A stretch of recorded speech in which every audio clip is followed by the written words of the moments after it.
नमस्कार। Economics Awadh classes YouTube channel पर आपका स्वागत है। डेवलपमेंट एंड प्लानिंग के अंतर्गत एक मॉडल है संतुलित वृद्धि का सिद्धांत। आज की इस क्लास में हम लोग संतुलित वृद्धि के सिद्धांत अर्थात बैलेंस्ड ग्रोथ थ्योरी के बारे में डिस्कस करेंगे। बैलेंस ग्रोथ थ्योरी क्या है या संतुलित विकास सिद्धांत क्या है तथा विभिन्न अर्थशास्त्रियों का इस सिद्धांत के संदर्भ में क्या मत है, उनके मतों को जानेंगे। अगर संतुलित वृद्धि या संतुलित विकास मॉडल की बात की जाए तो संतुलित विकास उसे कहा जाता है जब किसी अर्थव्यवस्था के सभी क्षेत्रों में एक साथ, सभी क्षेत्र का मतलब मान लेते हैं कोई अर्थव्यवस्था है, वहाँ कृषि भी है, वहाँ उद्योग भी है, वहाँ सेवा क्षेत्र भी है और वहाँ विदेशी क्षेत्र भी है। किसी अर्थव्यवस्था के सभी क्षेत्र मतलब कृषि में भी, उद्योग में भी, सेवा क्षेत्र में भी, इन चारों क्षेत्रों में जब निवेश किया जाए और निवेश करने का प्रयत्न किया जाए तो उसे क्या कहते हैं? संतुलित विकास की रणनीति कहते हैं।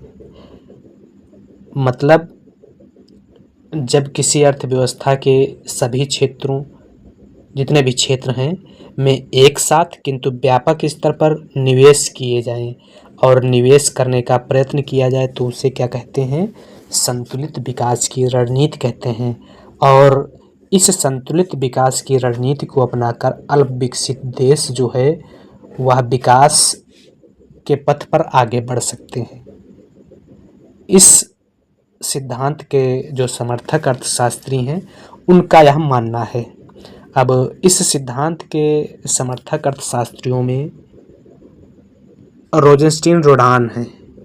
रोजेंस्टीन रोडान ने बड़े धक्के का सिद्धांत दिया और इस सिद्धांत के माध्यम से अविभाज्यताओं की बात करते हुए बताने का प्रयास किया कैसे हम असंतुलन के माध्यम से संतुलन प्राप्त कर सकते हैं।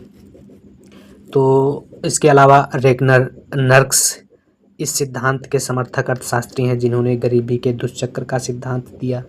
आर्थर लुइस श्रम अतिरेक विकास का सिद्धांत दिया। आर्थर लुइस भी संतुलित विकास सिद्धांत के समर्थक अर्थशास्त्री हैं। नेल्सन जिन्होंने निम्न संतुलन पास सिद्धांत डेवलपमेंट मॉडल में दिया, नेल्सन भी संतुलित विकास के समर्थक अर्थशास्त्री हैं। और इसके अलावा एडम स्मिथ संतुलित विकास के अर्थशास्त्रियों में गिने जाते हैं तथा मायर भी संतुलित विकास के समर्थक अर्थशास्त्रियों में है। तो संतुलित विकास के समर्थन में यह सारे अर्थशास्त्री अपना अलग अलग मत देते हैं और इन सब अर्थशास्त्रियों के सिद्धांत जैसे बड़े धक्के का सिद्धांत, गरीबी का दुष्चक्र, श्रम अतिरेक विकास सिद्धांत या निम्न संतुलन पास सिद्धांत, इन सब का हम एक एक अलग से सेपरेट वीडियो बनाएंगे।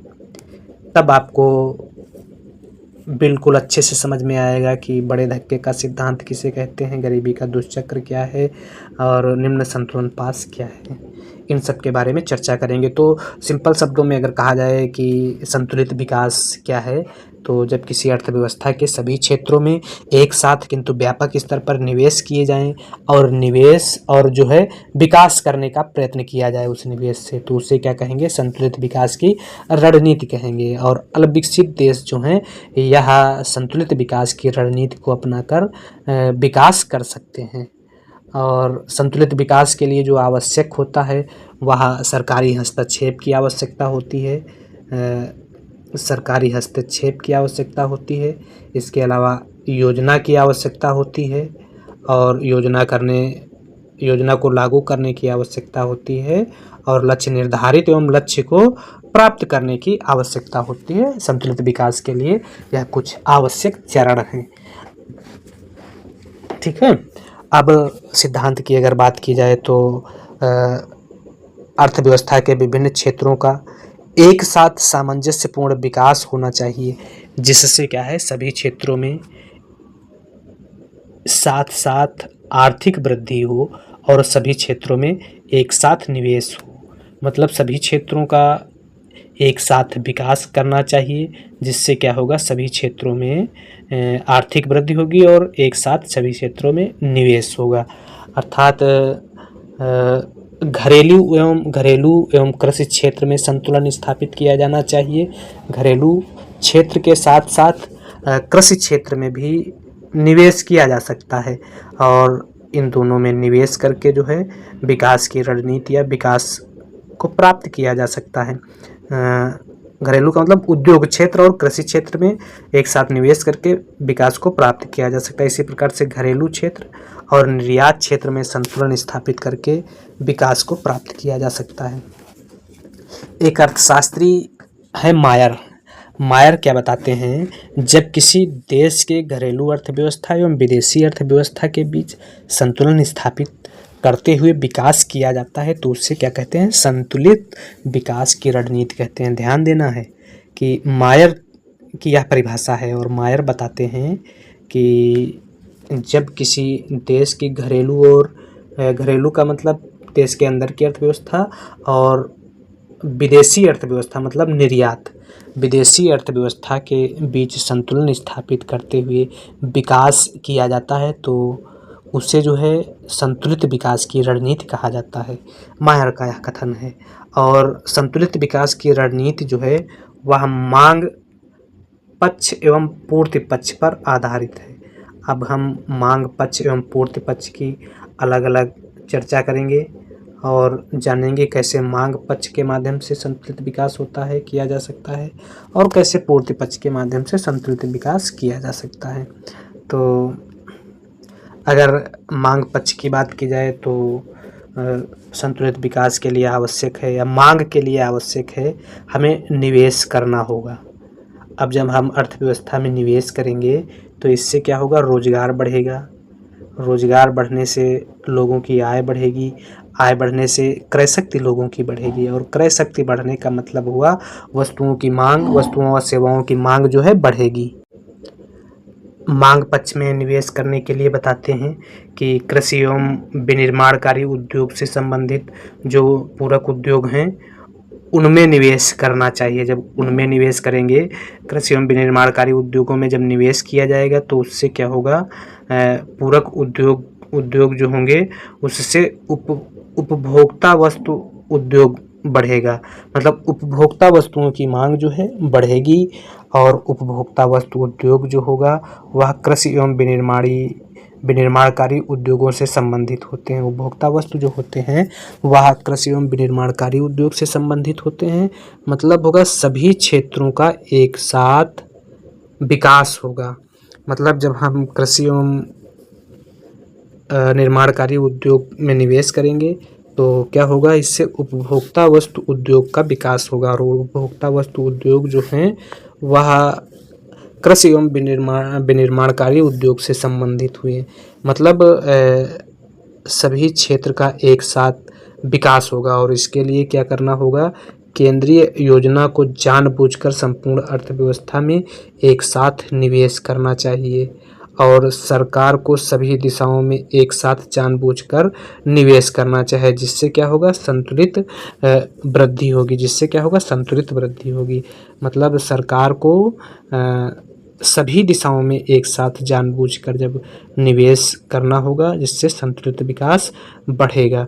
तो मतलब मांग पक्ष को बढ़ाकर अर्थव्यवस्था में कृषि क्षेत्र में निवेश करके उपभोक्ता वस्तुओं की मांग को बढ़ाकर उपभोक्ता वस्तुओं में निवेश करके धीरे धीरे अन्य वस्तुओं में निवेश करके जो है विकास की रणनीति या संतुलित विकास या संतुलित वृद्धि जो है प्राप्त की जा सकती है। इसी प्रकार से पूर्ति पक्ष की अगर बात की जाए तो पूर्ति पक्ष अर्थव्यवस्था के सभी अंगों के विकास पर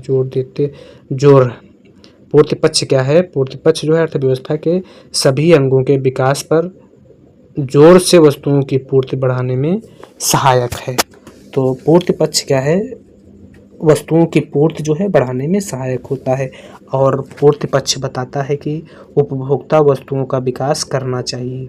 पूर्ति पक्ष के माध्यम से उपभोक्ता वस्तुओं का भी विकास करना चाहिए, जिससे क्या होगा, उपभोक्ता वस्तुओं के विकास के लिए कच्चे माल, विद्युत, कृषि, सिंचाई, परिवहन आदि साधनों का समान रूप से विकास होगा।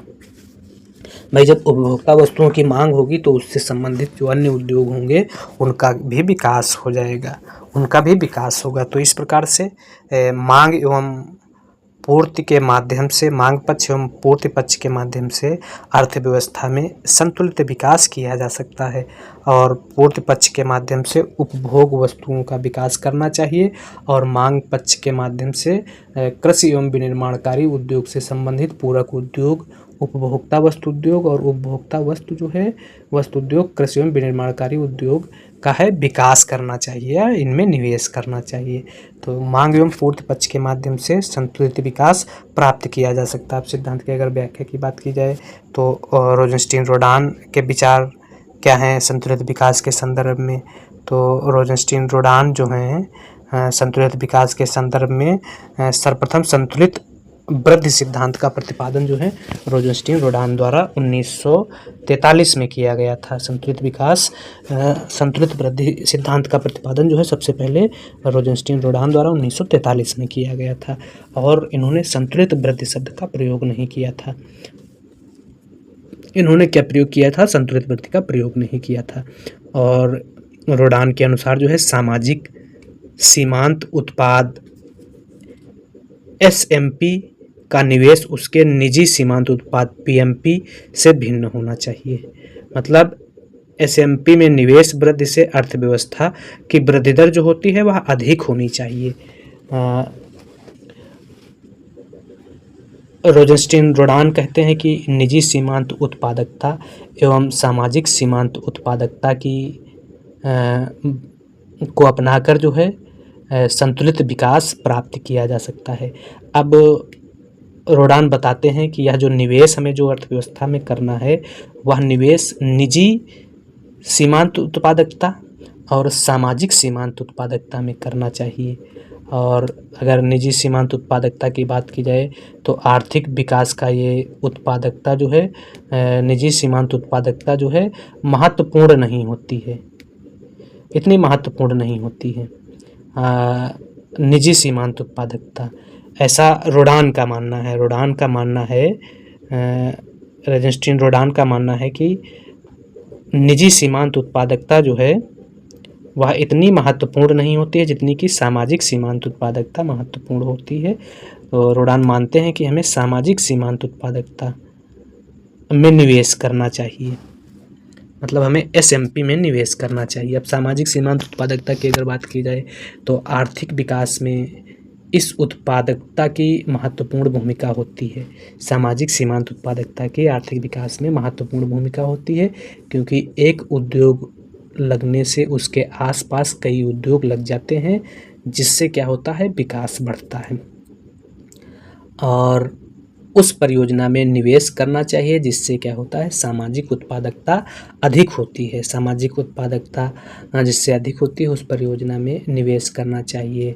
और इसे बताने के लिए रोडान जो है जूता उद्योग की बात करते हैं, जो क्या होता है अन्य उद्योग भी स्थापित करता है। जूता उद्योग और अन्य उद्योगों के वर्कर्स जो है दूसरे उद्योग के उपभोक्ता होते हैं और वस्तु की मांग जो है करने लगते हैं। तो इस प्रकार से सामाजिक सीमांत उत्पादकता में निवेश करके संतुलित विकास को प्राप्त किया जा सकता है।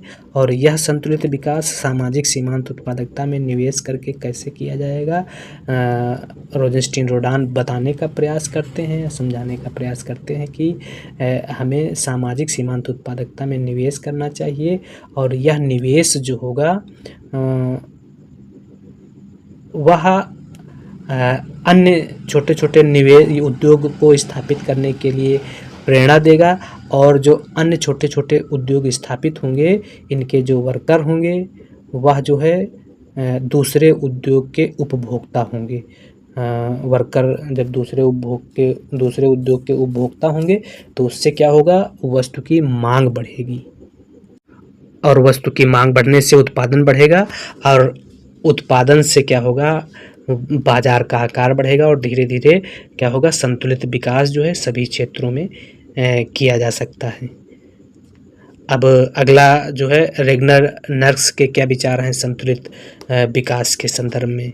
तो रेगनर नर्क्स जो है यह संतुलित विकास के संदर्भ में बाजार के आकार को बढ़ाकर विकास की वकालत करते हैं।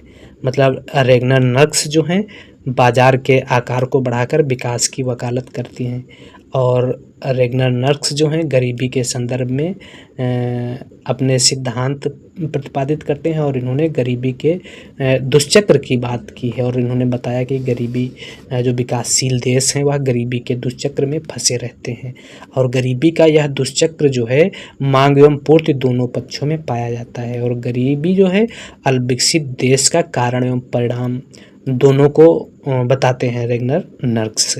और संतुलित विकास की सहायता से ही गरीबी के दुष्चक्र को तोड़ा जा सकता है, यह बताते हैं रेगनर नर्क्स। अब संतुलित विकास क्या है, हम बता चुके हैं कि जब अर्थव्यवस्था के सभी क्षेत्रों में व्यापक स्तर पर या उचित रणनीति के माध्यम से निवेश किया जाए तो उसे संतुलित विकास कहते हैं। तो रेगनर नर्क्स बताते हैं कि संतुलित विकास की सहायता से गरीबी का दुष्चक्र जो होगा उसे तोड़ सकते हैं। अब रेगनर नर्क्स क्या बताते हैं कि विभिन्न उद्योगों में पूंजी निवेश की लहर संतुलित वृद्धि है और सभी उद्योगों में संतुलित मात्रा में निवेश जो है संतुलित विकास कहलाता है। सभी उद्योगों में निवेश से क्या होगा, संतुलित विकास होगा और अल्पविकसित देशों में जो है वह दरिद्रता का दुष्चक्र देखने को मिलता है, जिससे क्या होता है, आय कम होती है और बचत कम होती है और पूंजी का अभाव देखने को मिलता है। अब निवेश की प्रेरणा भी कम होती है अल्पविकसित देशों में, क्योंकि लोग गरीब होते हैं और लोगों के पास पूंजी कम होती है, इसलिए निवेश की प्रेरणा अल्पविकसित देशों में कम होती है, जिससे क्या होता है, आय का स्तर कम होता है और आय का स्तर जब कम होता है तो बाजार का आकार सीमित हो जाता है। लेकिन नर्क्स जो हैं बाजार के आकार को बढ़ाकर विकास करने की वकालत करते हैं। ध्यान देना है कि रेगनर नर्क्स ने जो गरीबी के दुष्चक्र का सिद्धांत दिया, उस सिद्धांत में इन्होंने पूर्ति पक्ष एवं मांग पक्ष दोनों का सहारा लिया। पूर्ति पक्ष एवं मांग पक्ष के माध्यम से निर्धनता के दुष्चक्र को तोड़ा जा सकता है और क्या करते हैं, निर्धनता या गरीबी के दुष्चक्र को तोड़ा जा सकता है तथा संतुलित विकास किया जा सकता है। अब यह जो बाजार का आकार छोटा हो रहा है तो बाजार से हम क्या है, कोई देश जो है नर्क्स के अनुसार इस स्थिति में विकास नहीं कर सकता है, क्योंकि बाजार का आकार छोटा होगा तो कैसे वस्तुएं बिकेंगी। और रेगनर नर्क्स जो है बाजार के आकार को बढ़ाकर विकास करने की बात करते हैं। अब यहाँ समस्या उत्पन्न हो जाती है। क्या समस्या उत्पन्न हो जाती है? बाजार का आकार छोटा है जिससे समस्या उत्पन्न होती है और अल्पविकसित देशों में इस समस्या को हल करने के लिए या निर्धनता के दुष्चक्र को तोड़ने के लिए या निवेश बढ़ाने के लिए या बाजार के आकार को बड़ा करने के लिए रेगनर नर्क्स जो हैं वह कुछ सुझाव देते हैं, जिसमें क्या होता है, मुद्रा की पूर्ति को बढ़ाने का सुझाव देते हैं, अर्थव्यवस्था में विज्ञापन पर खर्च करने का सुझाव देते हैं, उपाय बताते हैं, विक्रय कला की खोज, अंतर्राष्ट्रीय व्यापार में भाग लेना, आधारभूत सुविधा का विस्तार, वस्तु एवं कीमत कम करना और वस्तु की कीमत स्थिर रखते हुए उपभोक्ता जनता की मौद्रिक आय को बढ़ा सकते हैं। मतलब व्यक्तिगत निवेश निर्णयों के द्वारा अल्पविकसित देश जो हैं निवेश को बढ़ाकर निर्धनता के दुष्चक्र को तोड़ सकते हैं और बाजार के आकार को बढ़ा सकते हैं। बाजार का विस्तार करके निर्धनता के दुष्चक्र को तोड़ा जा सकता है और बाजार का आकार विस्तार करने के लिए कुछ सुझाव इन्होंने दिया, जैसे विज्ञापन करना चाहिए, विक्रय कला की खोज करनी चाहिए, मुद्रा का प्रसार करना चाहिए और व्यापार नियंत्रण हटाना चाहिए। इसके अलावा सभी उद्योगों में एक साथ निवेश करना चाहिए, जिससे क्या होगा, श्रम विभाजन बढ़ेगा और पूंजी का श्रेष्ठ प्रयोग होगा। सभी उद्योगों में एक साथ निवेश करने से सरकारी निर्देशन करना चाहिए, मतलब निजी निवेशकों में पूंजी निवेशकों की लहर शुरू करने की क्षमता नहीं होती, इसलिए केंद्रीय योजना की अपेक्षा सामाजिक निवेश जो है ज़्यादा करना चाहिए। और ये सामाजिक निवेश को बढ़ाने के लिए सरकार जो है इसका प्रबंधन करेगी, तभी जो है सामाजिक निवेश जो है बढ़ेगा। इसके अलावा बाज़ार के आकार को बढ़ाने का तरीका जो है सबसे बढ़िया उपाय अर्थव्यवस्था में बहुत सारे उद्योगों में एक साथ निवेश करना बताते हैं रेगनर नर्क्स, क्योंकि ये उद्योग आपस में जो है एक दूसरे के पूरक होते हैं और सभी वर्कर एक दूसरे के ग्राहक होते हैं, जिससे क्या होता है वस्तु की मांग बढ़ती है और उत्पादकता बढ़ती है, जिससे बाज़ार का आकार बढ़ता है। और नर्क्स जो है से के बाज़ार नियम से प्रभावित थे। तो यह जो है बाज़ार के आकार को बढ़ाकर संतुलित विकास कैसे प्राप्त किया जा सकता है, नर्क्स जो है अपनी रणनीति बताने का प्रयास करते हैं, अपने विचार बताने का प्रयास करते हैं। इसके बाद है कृषि एवं उद्योग में संतुलन। अब कृषि एवं उद्योग में संतुलन, कृषि एवं उद्योग दोनों में संतुलन होना जो है आवश्यक होता है, क्योंकि दोनों एक दूसरे के पूरक होते हैं। कृषि और उद्योग जो है दोनों एक दूसरे के पूरक हैं। यदि दोनों में समान निवेश नहीं होता है तो अर्थव्यवस्था का संतुलन नहीं होगा। ध्यान देना है, अर्थव्यवस्था में संतुलन स्थापित करने के लिए संतुलित विकास रणनीति में दोनों क्षेत्रों में, जितने भी अर्थव्यवस्था में क्षेत्र हैं, सब में समान मात्रा में निवेश करना चाहिए। अगर कृषि और उद्योग दोनों में समान निवेश नहीं होता है तो इससे क्या होगा, अर्थव्यवस्था का संतुलित विकास नहीं होगा, क्योंकि कृषि उद्योग के और उद्योग कृषि के पूरक होते हैं। इससे जो है संतुलित विकास नहीं होगा। अब यदि अर्थव्यवस्था में उद्योग पर जो है ज़्यादा ध्यान दिया जाएगा, यदि अर्थव्यवस्था में कृषि की अपेक्षा उद्योगों पर ज़्यादा ध्यान दिया जाएगा तो क्या होगा, तो इसका मतलब होगा कि उद्योगों में निवेश ज़्यादा किया जाएगा।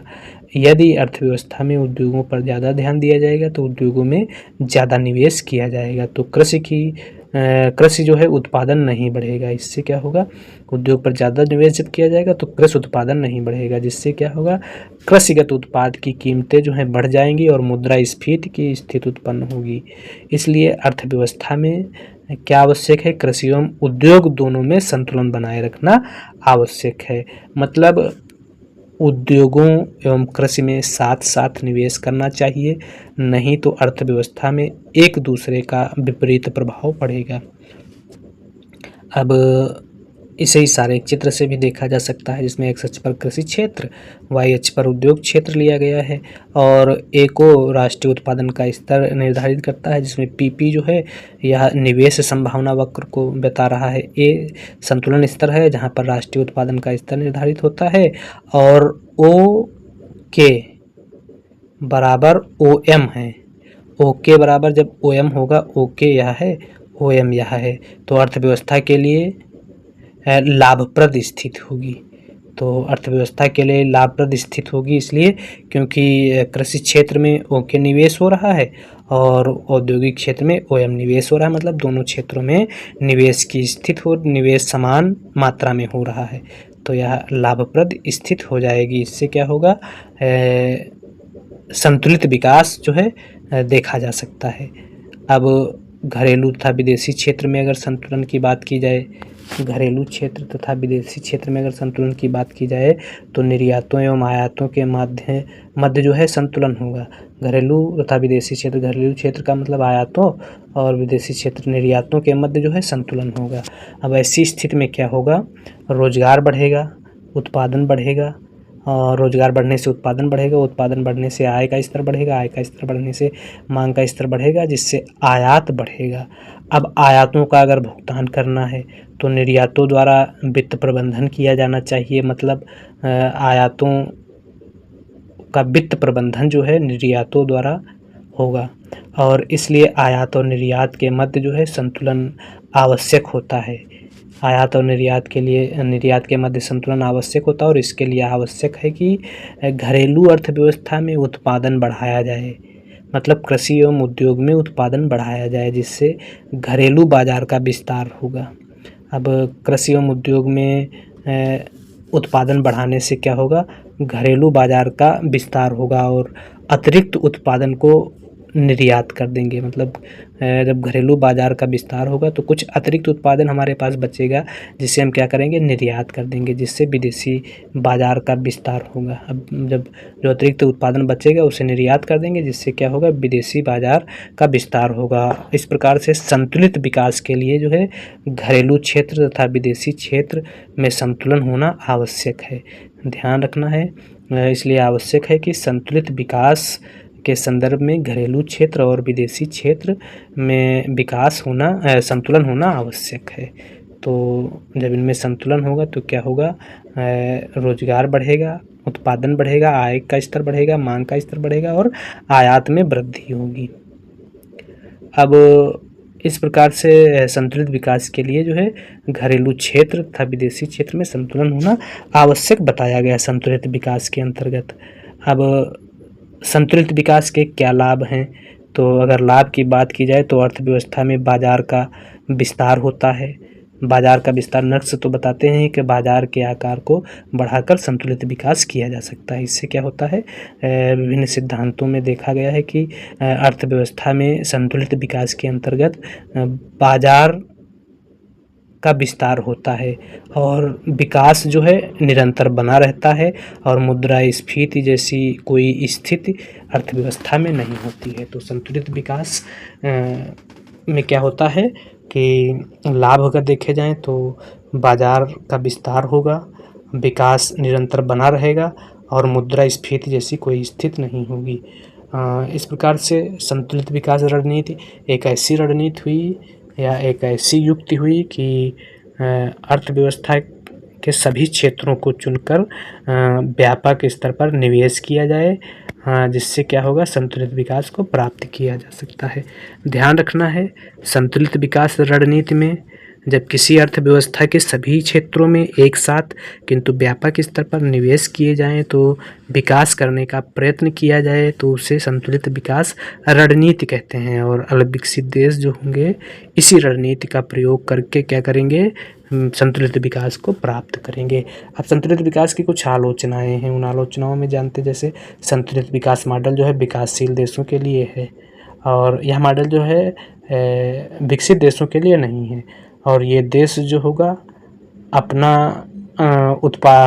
उत्पादन नहीं सरकते हैं क्योंकि सरकाते हैं क्योंकि यहाँ जो है पूंजी की मात्रा कम होते हैं और इसलिए मॉडल के अनुसार जो है अर्थव्यवस्था के सभी क्षेत्रों में निवेश नहीं किया जा सकता है और ये मॉडल जो हैं तकनीक प्रगति की उपेक्षा करते हैं। ये मॉडल तकनीक प्रगति की उपेक्षा करते हैं और विकास से तकनीक प्रगति बढ़ती है। इससे क्या होता है, निवेश बढ़ता है और विकास बढ़ता है। ध्यान देना है, यह मॉडल जो है संतुलित विकास या तकनीक प्रगति की उपेक्षा करता है और विकास से तकनीक प्रगति बढ़ती है और इससे क्या होता है, निवेश बढ़ता है और इससे तथा विकास बढ़ता है। तो यह कुछ आलोचनाएं हैं संतुलित विकास की रणनीति की। अब संतुलित विकास रणनीति कैसी है, कैसे इससे विकास होता है, तो इसमें जो कुछ सिद्धांत हैं उनमें रोजेंस्टीन रोडान का बड़े धक्के का सिद्धांत, रेगनर नर्स का गरीबी दुष्चक्र, आर्थर लुइस का श्रम अतिरेक विकास सिद्धांत और नेल्सन का निम्न संतुलन पास सिद्धांत, इन सिद्धांतों के बारे में अलग से विस्तार से अध्ययन करेंगे। अलग अलग एक वीडियो में सबके बारे में विस्तार से अध्ययन करेंगे। तो आज की क्लास यहीं समाप्त करते हैं। Economics Awadh classes YouTube channel पर अगर आप पहली बार विजिट कर रहे हैं और संतुलित वृद्धि का सिद्धांत, बैलेंस ग्रोथ थ्योरी से संबंधित यह डिस्कस अगर आपको अच्छा लगा हो तो वीडियो को लाइक करें, चैनल को सब्सक्राइब करें और अपने दोस्तों तक शेयर कर दें।